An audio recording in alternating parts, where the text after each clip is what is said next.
Good evening, everyone, and thank you for having me here today. My name is William Henry. I'm an U.S. Army combat veteran.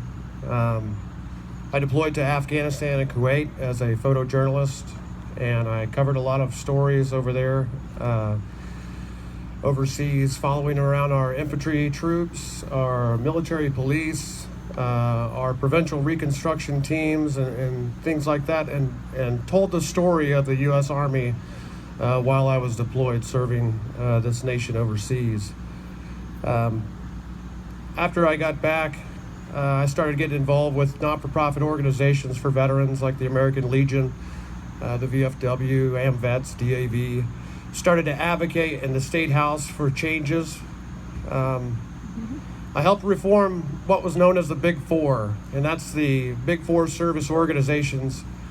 And we all came together to the table along with the other smaller organizations, and we figured out what was wrong with our veterans being served here in the state of Indiana. So we worked out some reformation on some of these programs.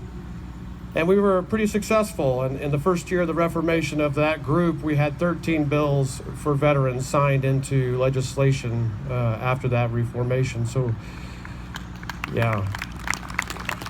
A lot of veterans got helped by those bills, and the years that passed, over the next 2 years, we passed even more bills. So we got a lot of stuff done for veterans here in the state, just on the advocacy side. During that time, I helped expose some misuse of some funds from one of the Indiana departments.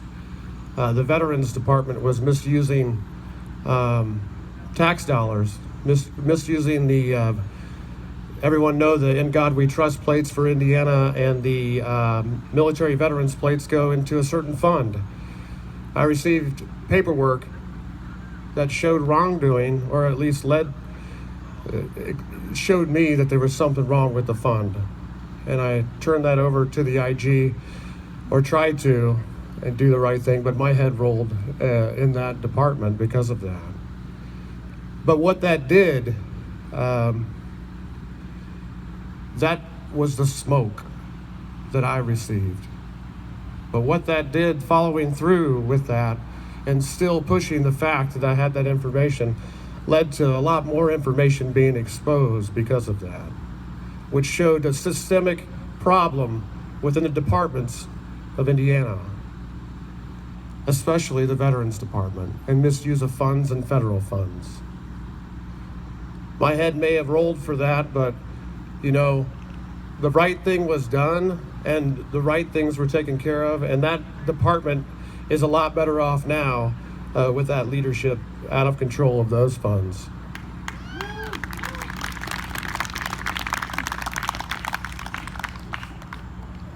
During advocacy for the veteran stuff here in the state of Indiana, cannabis was also one of those issues for veterans that came up a lot. And I got a chance to advocate at the State House for cannabis.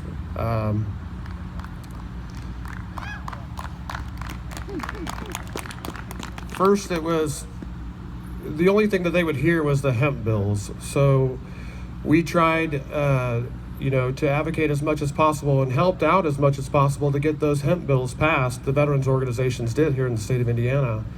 And we had a pretty good hemp program. It opened up those hemp products and those cannabis products to a number of people and who wouldn't have had access to that before. So we had a pretty robust, at least, hemp program. It wasn't a full medical cannabis program yet, but it allowed a lot of dispensaries to open up and a lot of farmers, and it allowed a lot of opportunity for small business to thrive because of the supplement that these people were using for a nutritional supplement, which helped their health.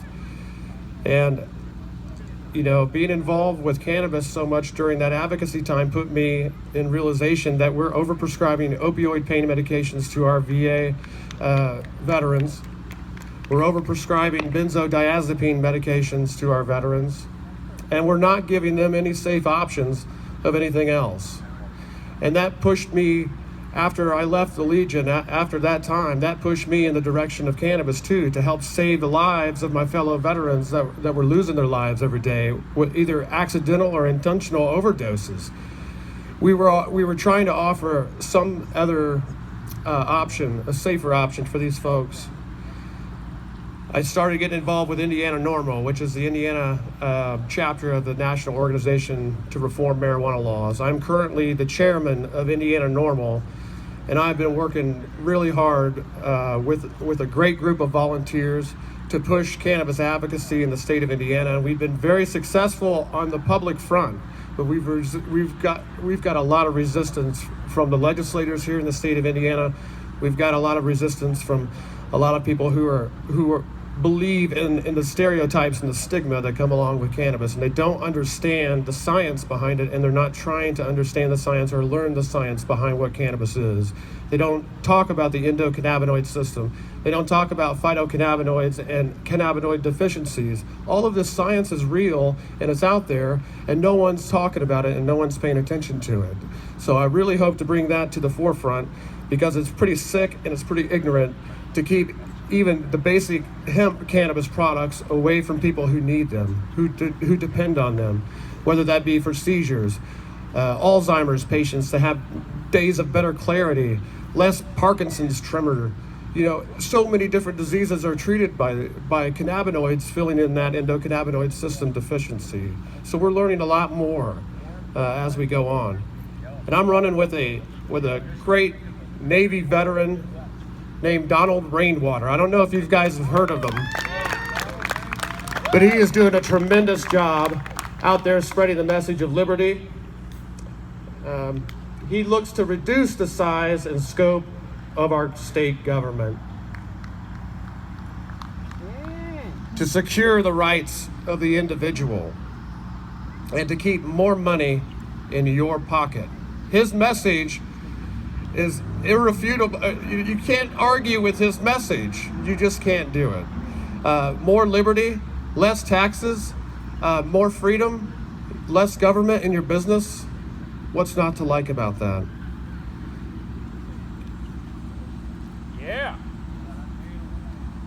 As Lieutenant Governor, I hope to work with the state legislature and all levels of the administration to reduce government spending and taxation, reform the cannabis laws in Indiana, crush corruption, reform ethics laws, and improve military and veterans programs.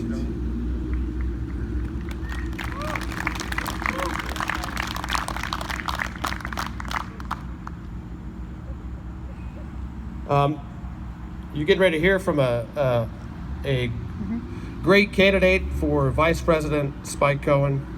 As he's a man who's been really hitting the campaign trails. I've been watching a lot of those videos.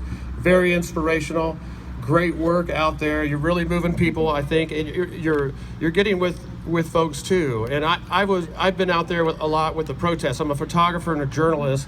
Been out there a lot with the protests, taking photos at the rallies and a number of these events, and listening to what the people have to say. And that's exactly what you're doing, and that's exactly what we need to continue to do. So thank you for being an inspiration to so many, continuing your activism. And if you want less government taxing you and in your business, and you want to give your vote to absolute liberty, vote Jorgensen Cohen, and you will receive that. Thank you all so much. Have a great night. Thank you for being here.